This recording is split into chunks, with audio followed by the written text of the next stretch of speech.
செங்கல் சூளை அதிகமா வச்சிருக்கிறீங்க. அதிமுக ஆட்சியில செங்கல் சூளை வைத்திருக்கின்ற அந்த நிறுவனங்கள் பல்லாயிரக்கணக்கான பேருக்கு வேலை வாய்ப்பை கொடுத்துட்டு இருக்கிறீங்க. இந்த ஆட்சி வந்த பிறகு அதுக்கு ஒரு நெருக்கடி தந்திருக்கிறாங்க. மீண்டும் அதிமுக ஆட்சி மலர்ந்தவுடன் செங்கல் சூளையில் இருக்கின்ற நெருக்கடி தீர்க்கப்படும். அதே போல இந்த பகுதியில் மணியாட்சி திட்டம் அதிமுக ஆட்சியில் அந்த திட்டத்தை நிறைவேற்றுவதற்காக அந்த முதற்கட்ட பணி துவங்க நாங்க நிதி ஒதுக்கணும். இந்த ஆட்சி வந்த பிறகு அது கிடப்புல போட்டாங்க. அந்த மணியாட்சி திட்டத்தை மீண்டும் அதிமுக ஆட்சி வருகின்ற பொழுது அதுக்கு உண்டான நடவடிக்கை மேற்கொள்ளப்படும். இருக்கின்ற ஏரி குளம் குட்டை அனைத்து நீர் நிரப்பி நிலத்தடி நீரை உயர செய்து விவசாயிகளுக்கு தேவையான நீர் கிடைக்கும். குடிப்பதற்கு தேவையான நீரை அதிமுக ஆட்சியிலே உங்களுக்கு உருவாக்கி தரப்படும் என்ற செய்தி இந்த நேரத்தில் தெரிவிக்கிறேன். ஏன்னா இந்த பகுதியில் முழுக்க விவசாயத்தை நம்பி வாழ்ந்து கொண்டிருக்கின்றார்கள்.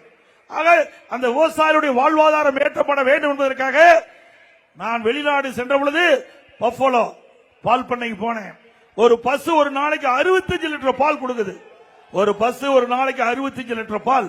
அதே போல நம்முடைய விவசாயிகளுக்கு கலப்பின பசுக்களை உருவாக்கி அந்த விவசாயிகளுக்கு விலையெல்லாம் தரலாம் என்று எண்ணி சேலம் பகுதியில் 1000 கோடியில 1050 ஏக்கர்ல பிரம்மாண்டமான ஆசியாவிலேயே மிகப்பெரிய கால்நடை பூங்காவை அமைச்சேன்.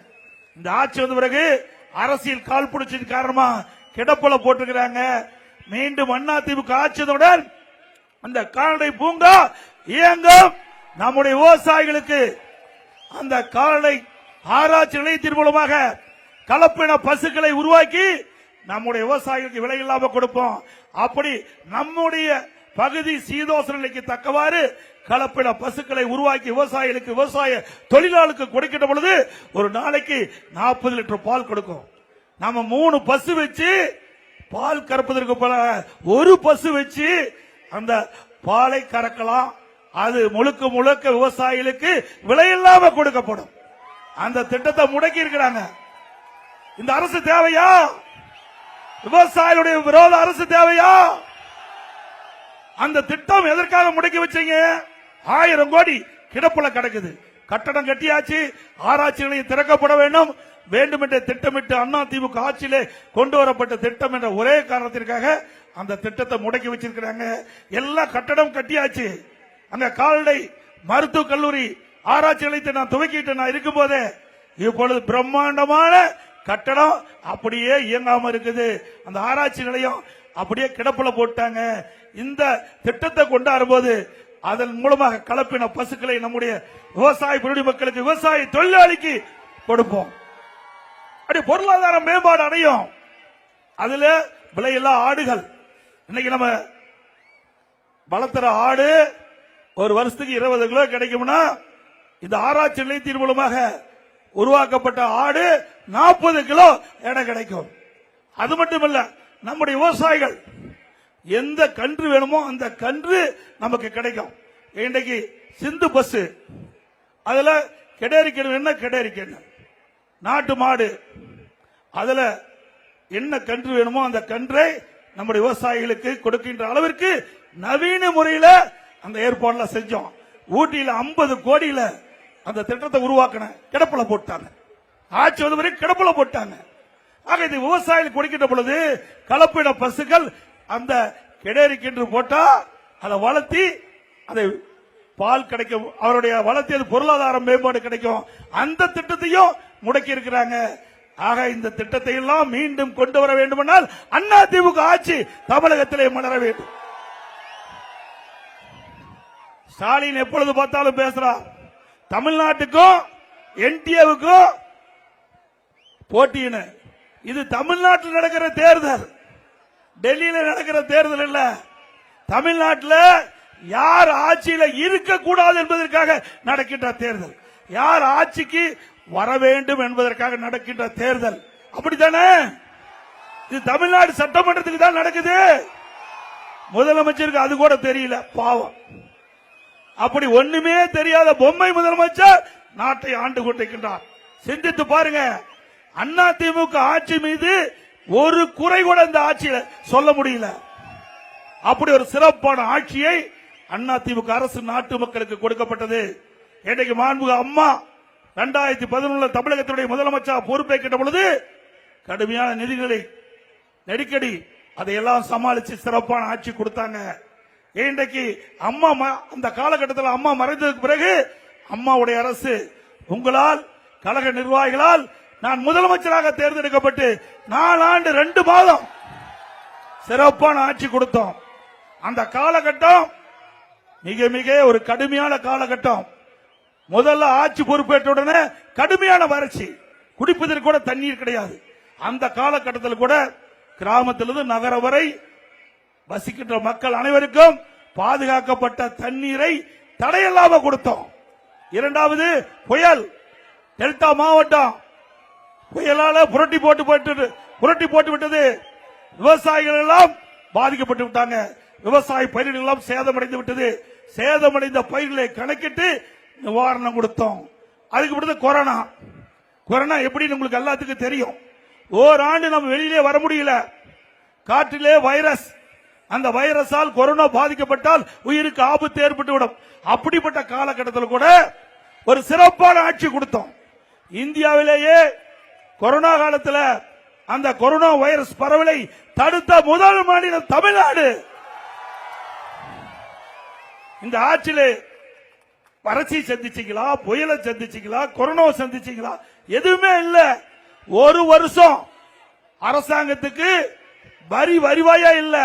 டாஸ்மாக் கடை மூடியாச்சு. 50,000 கோடி வருமானம் இல்ல. ரோட் டாக்ஸ் வருமானம் கிடையாது. பத்திரப்பதிவு வருமானம் கிடையாது. ஜிஎஸ்டி வருமானம் கிடையாது. எக்ஸைஸ் கிடையாது. அதே போல பெட்ரோல் டீசல் விற்பனை கிடையாது, மூடப்பட்டிருந்தது ஒரு வருஷம். இப்படிப்பட்ட காலகட்டத்தில் கூட இந்தியாவிலேயே மைனஸ் ஆகாம, பொருளாதார நெருக்கடி இல்லாம நிதி மேலாண்மையை சரி செய்த ஒரே மாநிலம் தமிழ்நாடு. இன்றைக்கு என்ன வறட்சி வரல, புயல் வரல, வெள்ளம் வரல, கொரோனா வரல. வருமானம் 24-25ஆம் ஆண்டு அரசாங்கத்துக்கு வந்த வருமானத்தை விட இப்பொழுது 1,36,000 கோடி இந்த அரசுக்கு கூடுதலா வருமானம் வருது. இப்படி கூடுதலா வருமானம் வந்து கடன் வாங்கிட்டு இருக்கார். இந்த ஆட்சி பொறுப்பேற்று 5 ஆண்டுல 5 லட்சம் கோடி கடன் வாங்கி இருக்கிறாங்க. இன்றைக்கு தமிழ்நாட்டில் இருக்கின்ற மக்கள் மீது கடன் சுமை சுமத்தியதுதான் இந்த ஆட்சியுடைய சாதனை. வேற எந்த சாதனையும் கிடையாது. இந்த கடன்ல நீங்க தாங்க கட்ட வேணும். என்னமோ வந்தோம், பேச்ச கேட்டோம், போனோம்னு நினைச்சுக்காதீங்க. இதையெல்லாம் தமிழ்நாடு மக்கள் தான் இந்த கடனை கட்டியா வேணும். எப்படி கட்டுறாங்க? வரி போட்டு வரி மூலமாக வசூல் செய்தான் கடனை கட்ட வேண்டிய சூழ்நிலைக்கு தள்ளப்பட்ட அரசாங்கம். நம்ம தமிழ்நாட்டு மக்களை கடனாளிக்கு அரசாங்கம் தேவையா? ஒரு பக்கம் வருமானம் அதிகம், ஒரு பக்கம் கடன் வாங்கிட்டு இருக்கிறீங்க. புதிய திட்டம் அல்ல. என்ன திட்டத்தை கொண்டாந்தீங்க? எந்த ஒரு புதிய திட்டத்தையும் தமிழ்நாட்டு மக்களுக்கு கொடுக்கல. இதே அதிமுக ஆட்சி இருந்தது, ஒரே வருஷத்துல 11 அரசு மருத்துவக் கல்லூரி மருத்துவமனை கொண்டாங்க. 11 அரசு மருத்துவக் கல்லூரி மருத்துவமனை. அதனால ஏழை எளிய குடும்பத்தில் பிறந்த மாணவ மாணவி இன்றைக்கு மருத்துவ கல்வி கிடைக்கக்கூடிய சூழ்நிலையை உருவாக்கி கொடுத்தோம். 7 சட்டக்கல்லூரி, 21 பாலிடெக்னிக் கல்லூரி, 68 கலை மற்றும் அறிவியல் கல்லூரி, 4 பொறியியல் கல்லூரி, 5 வேளாண்மை கல்லூரி ஆராய்ச்சி நிலையம், அதே போல 5 பொறியியல் கல்லூரி, இப்படி பல கல்லூரிகளை தமிழகத்தில் திறந்து பட்டப்படிப்பு படிக்கக்கூடிய நிலையை உயர்த்திய அரசாங்கம் அதிமுக அரசாங்கம்.